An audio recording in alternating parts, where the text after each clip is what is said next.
Bismillahirrahmanirrahim. Assalamualaikum warahmatullahi wabarakatuh. Perkenalkan, kami dari kelompok kasus 5 akan menjelaskan tentang eklamsia. Sebelumnya, perkenalkan anggota kelompok kami, yaitu ada Listia, saya Hervina, dan Ralanti.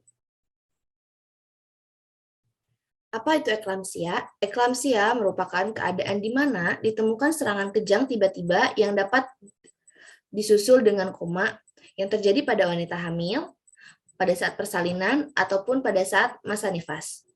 Eklamsia dibedakan menjadi 3, yaitu eklamsia antepartum, eklamsia intrapartum, dan eklamsia postpartum. Tanda dan gejala eklamsia sebagai berikut. Yang pertama ada tekanan darah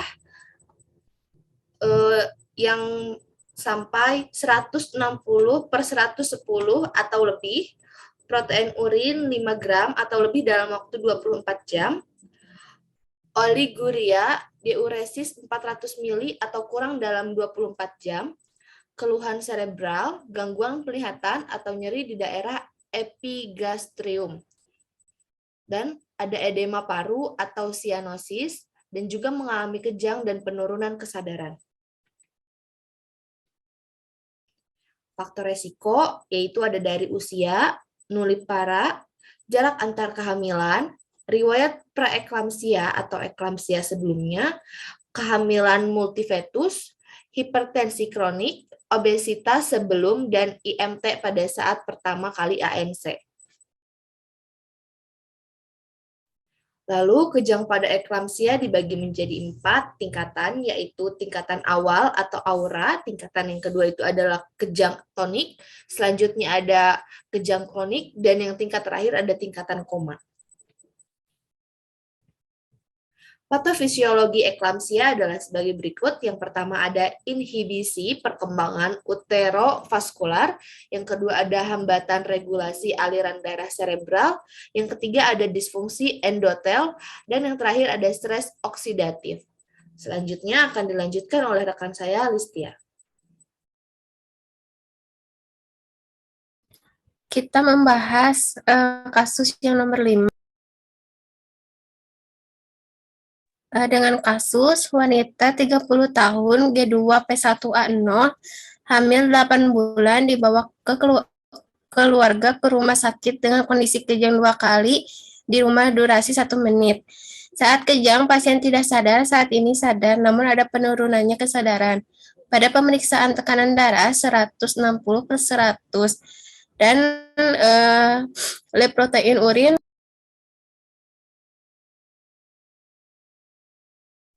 dengan identitas pasiennya yaitu nama Nyonya H dan Tuan L, usia 30 tahun dan 35 tahun, suku Sunda dan Jawa, agama Islam, pendidikan S1 dan SMA, pekerjaan IRT dan iwirausaha, alamatnya di Cihanjuang, nomor telepon 082.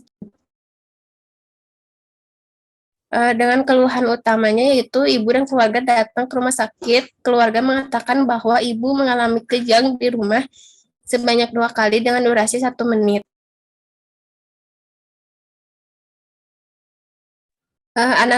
Anamnesanya, riwayat keluhan utama. Keluarga mengatakan sudah kejang 2 kali di rumah dengan durasi 1 menit. Riwayat kehamilan sekarang, kehamilan kedua dan tidak pernah keguguran.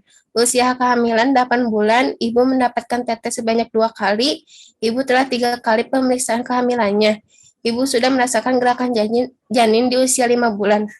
Riwayat kehamilan persalinan nifas yang lalu, tahun 2016 persalinan secara spontan di bidan. Riwayat penyakit yang lalu, ibu mengatakan tidak mempunyai riwayat penyakit seperti hipertensi, penyakit jantung, penyakit asma, dan DM. Riwayat KB-nya, ibu mengatakan sudah menggunakan KB suntik 3 bulan selama 4 tahun. Pemeriksaannya, kesadarannya takikardi, tanda-tanda vital, tekanan darah 160/110, pernapasan 16 kali per menit, nadinya 110 kali per menit, suhunya 36 derajat Celcius. Pemeriksaan fisik di kepala, Diinfeksi, kulit kepala bersih, rambut lurus, dan tidak ada ketombe. Palpasi, tidak rontok, tidak ada odem, tidak ada nyeri tekan. Di wajah, infeksi, simetris kiri dan kanan, ada kloasma gravidarum palpasi, tidak ada odem, dan tidak ada nyeri tekan. Di bagian mata, infeksi simetris kiri dan kanan, konjungtiva merah muda, dan sklera putih. Mulut dan gigi bersih, tidak ada karies. Dan dilanjutkan oleh rekan saya. Selanjutnya pemeriksaan telinga simetris kiri dan kanan, tidak ada serumen dan tidak ada nyeri tekan. Leher tidak ada pembesaran limfe, kelenjar tiroid dan pena jugularis. Dada suara napas patologis seperti rongki atau rales. Payudaranya secara infeksi simetris kiri dan kanan. Puting susu menonjol keluar serta payudara hipergimesi pada aero mamae. Palpasi tidak ada massa dan nyeri tekan. Abdomen nyeri tekan pada kuadran atas atau epigastrium.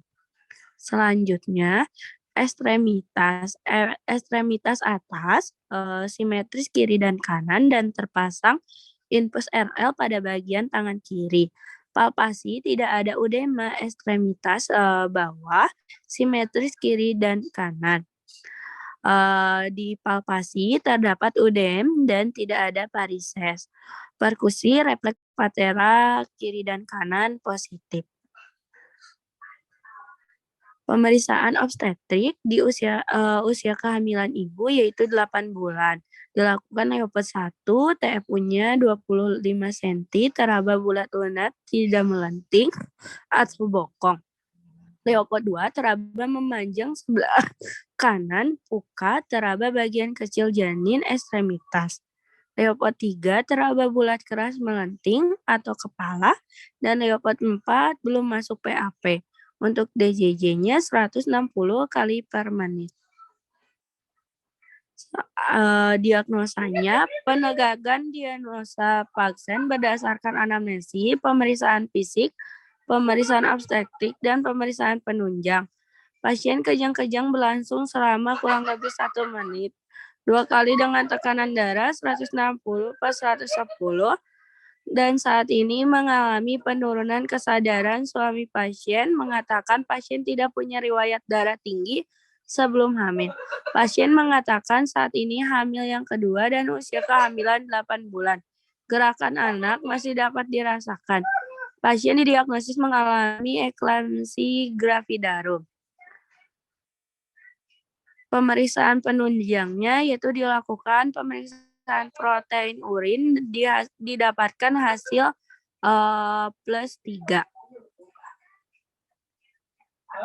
Pemeriksaan susulan atau usulan yaitu tes darah untuk memeriksa jumlah trombosit darah, tes fungsi hati untuk memeriksa kerusakan di organ hati, tes fungsi ginjal untuk mengetahui kadar keratin ginjal dan mendeteksi kerusakan ginjal, USG untuk memeriksa kondisi janin. Penata laksanaannya yaitu dengan membaringkan ibu pada satu sisi tempat tidur ala kepala, ditinggikan sedikit untuk mengurangi kemungkinan aspirasi sekret, muntahan, dan darah. Pasang oksigen pada ibu, lalu pasang sepadan lidah untuk menghindari tergigitnya lidah bila ada kejang susulan. Membebaskan jalan napas, pasang infus RL magnesium sulfat untuk mencegah terjadinya kejang susulan dan memberikan obat antihipertensi.